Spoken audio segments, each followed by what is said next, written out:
금리 플러스 환율 플러스 경제 파탄. 다행이네.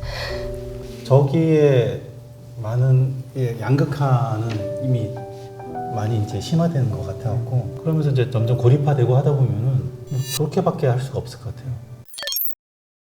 여러분은 이제 누군가의 엄마, 아빠로 오셨습니다. 대한민국 국민들의 솔직 담백한 이야기를 들어보는 좋은 토크쇼 공열찬을 시작하도록 하겠습니다. 오늘 주제는 요즘 20대가 최악의 세대인 이유.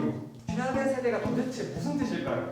최악의 세대라는 거는 취업하는 것이 그 전부터 힘들었거든요. 근데 더 힘들어진 거예요. 참 어처구니 없는 네. 세상들이 지금 만들어지고 있는 것 같습니다. 통장에 돈이 좀 있어야 사람이 더 활동적으로 일할 수 그렇죠. 있고 도전도 해볼 수가 있는 건데 너무 금전적인 어려움을 갖다 보면 사람이 자꾸 위축이 되잖아요. 그 자기 나름대로 열심히 노력한다라고 해도 사회에서 그 대가로 돌려받을 수 있는 이런 믿음과 신뢰가 없는 거예요. 뭐 꿈도 포기하고 직업도 포기하고 연애, 결혼을 다 포기하는. 그렇게 따지면 저희도 최악의 세대 아닌가요? 너희만 힘들어 우리도 힘들어. 근데 그 말 사실이거든요. 이 젊은 아이들에 대해서 제가 조금 안쓰러워하는 거는 이 아이들이 사회 인생에 대한 맷집이 없는 상태에서 가장 힘든 일을 겪고 있기 때문에 연약하기 때문에 더 안쓰러워요. 이건 뭐 커뮤니티에서 가져온 그림이고요. 0913 수능 경쟁자 존내 많음. 우리 애들이 여기에 딱 속하는데요. 1013은 군대 가고 싶어도 제때 못 갔음. 그리고 2017, 2018 대부분 사회초년생 시절이기에 월세나 전세 자취방 구하기 바쁘지 갭투 5학 아파트는 생각도 못함. 이것도 맞는 것 같고요. 2021은 벼락 거짓 경험.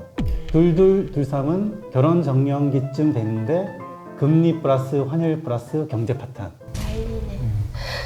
벼락 꺼지는 경험들 많이 해봤을 거고 차곡차곡 모아서 내가 어떤 목표를 설정을 할 수가 없으니까 벼락 거짓뿐이 이 최악은 아닌 것 같고 가장 희망 없는 세대는 맞다. 이 시대 자체가 지금 시대랑은 많이 달랐기 때문에 대충 내 인생이 이렇게 가겠구나라고 예상이 됐어요. 시대 자체가. 근데 요즘 시대는 너무 급변하고 애들이 자기의 인생에 대해서 대충이라도 그림을 그려볼 수가 없으니까 그러니까 원래 우리가 자랐을 때는 수학 공식처럼 20살 취업, 30살 결혼, 네, 맞아요. 40살 집 장만 그런 공식이 얘들한테는 적응이 아예 안 되는 거예요. 공식이 없는 거를 풀려고 하다 보니까 어려운 거죠. 답이 없으니까. 그게 누구 책임이냐 뒤돌아볼 필요가 있어요. 미안하죠? 아이들. 미안하죠. 미안하죠. 그 주제가 무겁긴 하지만 너무 무거워. 2030이 이제 최악의 세대인 이유를 하나씩 살펴보도록 하겠습니다.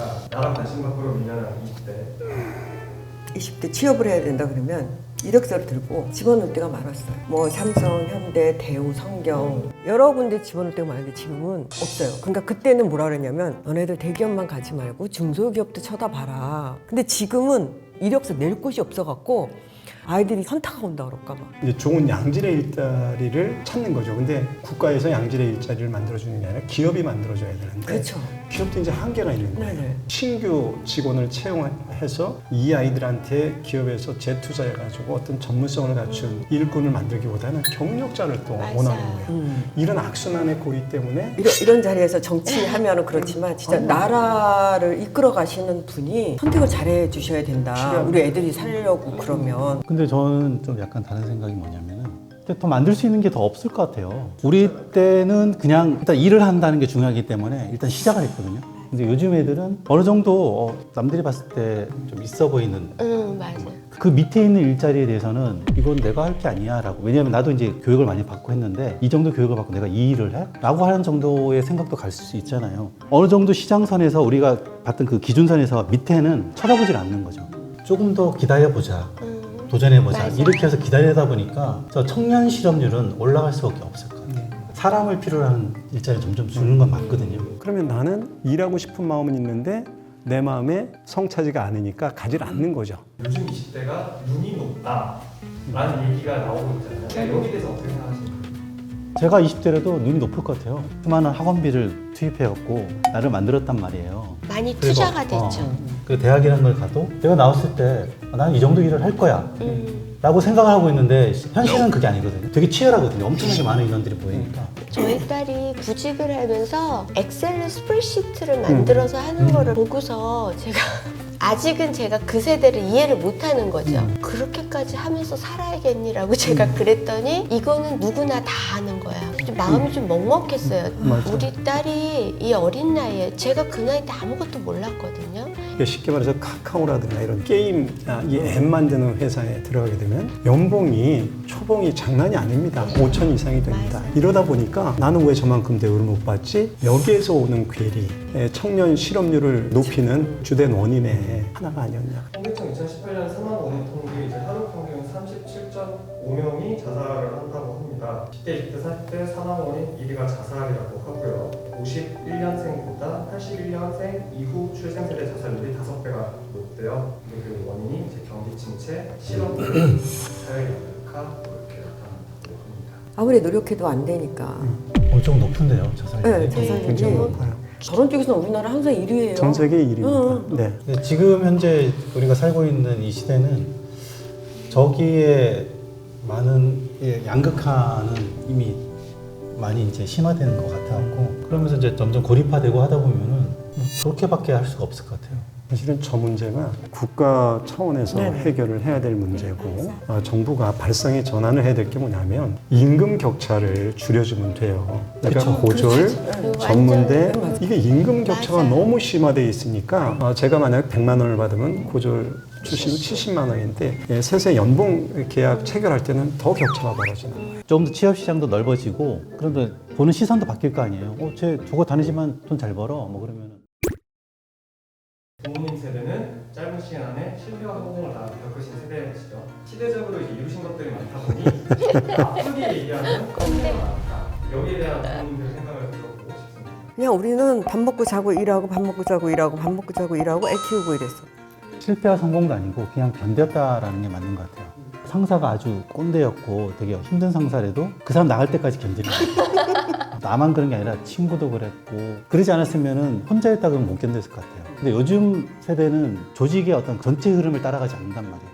야 우리는 말이야 그때는 다 견뎠어 이렇게 얘기하면 얘네들한테는 기분 나쁘죠. 그걸 왜 견뎌요? 그게 나오면 되지 라고 생각할 수 있거든요. 이게 자연스럽게 꼰대가 되는 거예요. 맞아요. 근데 이제 저 질문에 저는 개인적으로 니들이 꼰대가 돼봤냐? 아니 꼰대가 돼봤냐고 역지사지로 우리 이 세대에서의 삶을 우리 20대가 잘 몰라요. 정말 우리 억수로 열심히 살았잖아요. 맞아요. 낮과 밤 가리지 않고 일했고 근데 요즘 젊은 아이들 토요일 일요일 날 일 안 하려고 해요.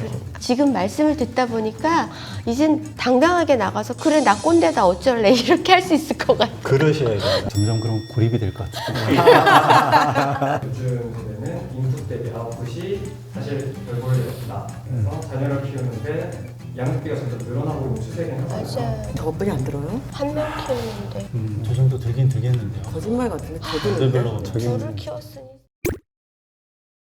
우리 세대는 이룬 게 없다 보니 자존감이 바닥을 치지 않나라는 추측을 해볼 수 있다는 거죠. 어떻게 보면 부모들이 잘못 교육시킨 것도 있어요. 저는 뭐 3명의 자녀를 키우고 있지 않습니까? 그러면 그냥 단순하게 저 통계 셋 곱하기 하면 엄청난 일 한 거 아닌가요? 재벌이시네요. 엄청난 일 하는 거 재벌이죠. 아닌가요? 자녀 하나 키우는데 어느 정도 들어가는지는 저런 수치로 인해서 돌려받는 피해 의식이라든가 부정적인 여파가 훨씬 큰 것 같아요. 저는 그 키움 자체만 해도 아웃풋이 크다라고 생각해요.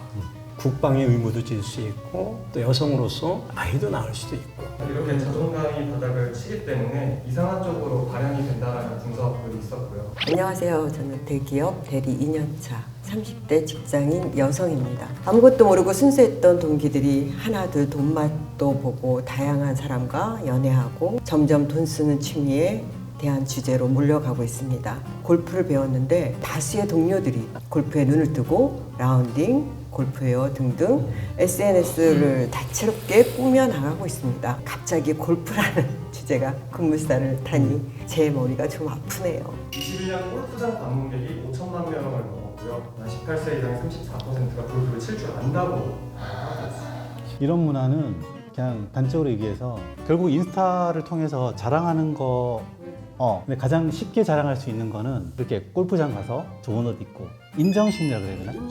그거를 받았을 때 기분 되게 좋거든요. 그런 거에 우리 20, 30대는 더 빠질 것 같아요. 저는 조금 의구심이 드는 게 농구하면 안 돼요? 그거는 자랑을 할 수가 없잖아요. 자존감의 문제하고 연결이 된 것 같아요. 200일 버는 사람의 20만 원하고 2천만 원을 버는 사람의 20만 원은 다르거든요. 자기 능력이 되는 사람이 누리는 거에 대해서는 전혀 거부감이 없어요. 자기 형편이 되지 않은데 과도하게 소비하는 거에 대해서는 좀 문제가 있다고 생각을 해요. 우리 장기 실업자 중에 20대, 30대가요 65%예요. 지금 저 34%라는 것은 도저히 이 지금 현재에 저건 뭔가 불일치되고 있다는 거예요. 남들이 하니까 나도 해야 된다. 아, 근데 골프복이 이뻐요. 물론 돈 많이 들어가죠 대신에. 어른들이 칠 때는 비즈니스 위주로 해서 가는 거고 20, 30대는 비즈니스보다는 아예 과시욕 때문에 가는 거 아닐까. 욕을 먹어도 어쩔 수 없어 얘기를 해야지. 과시는 결핍이다라는 말. 인스타 보다 보면 맨날 남친 자랑하는 애는 늘 연애 기간이 짧고 맨날 명품 자랑하는 애는 엠빵한 거 월급 들어오는 날 돈 보내준대고 당연히 다 그런 건 아니겠지만 딱 맞는 말 같아. 전 제목이 진짜 맞는 것 같아요. 과시한다는 거는 결국엔 자기 안의 결핍, 자존감이 낮다는 거하고 그렇죠. 일맥상통하는 거. 코로나라는 거대한 팬데믹을 시대에 21세기는 2000년도 만에 시작했다.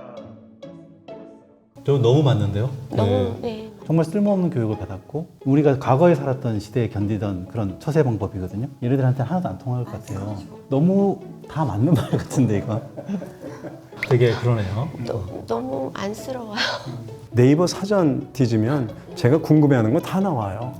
지금 교육 현장이 이런 부분에 있어서 손을 놓고 있어요. 제일 큰 문제가 괴리가 돼 있어요. 교육제도는 옛날에 우리가 받았던 그 교육제로 그대로 있는 것 같아요. 내가 여지껏 배운 거 아무 소용이 없다. 시대는 엄청나게 빠른 속도로 그치. 바뀌는데 뭐 제가 볼 때는 산업체 현장은 100km로 가고 있는데 교육 현장은 10km도 못 가고 있는 거죠. 근데 이제 부모 입장에서는 선택하기 어려운 부분이 있어요. 이 우리가 알고 있는 일반적인 고등학교에서 졸업하고 사회 어떤 면접 이력서를 넣을 때도 졸업장이라는 걸 하나 줄 수 있거든요. 야, 근데 그걸 과감하게 탈피하고 어떤 혁신을 해. 근데 그게 쉽지가 않다는 거죠. 정교화된 교육을 받은 애들이 가장 모범적으로 생각할 거야. 어떤 고정관념은 있잖아요.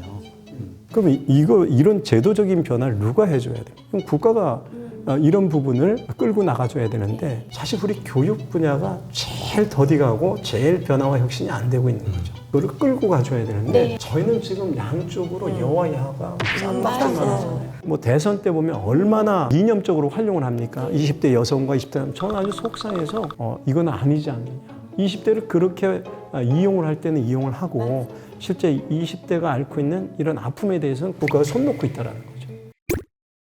어느 시점에 가면은 어떤 결승선이 좀 있어서 보였는데 근데 요즘 애들은 그 결승선이 없는 거예요. 그러다 보니까 아까도 이제 뭐 허세 그런 것들, 인스타 그런 쪽으로 빠질 수밖에 없는 거고 그러지 않고 내가 일단 노력을 했을 때 어떤 결과가 있을까라는 답도 없으니까 너무 막막한 세대한테 그런 환경을 우리가 또 만들어준 게 아닌가 하는 그런 어떤 반성도 있고 좀 책임감도 좀 느끼게 되는 겁니다. 나라님들이 애들 좀 생각했으면 좋겠어. 주제가 무겁네. 아 주제가 무겁네 진짜. 울고 싶어. 애들 찔끔찔끔 뭐 나눠주듯이 뭐 청년 뭐 제가 뒤에서 웃고 있었다고 진짜 그만 쌈박질 좀 하고요. 애들 좀 생각했으면 좋겠어.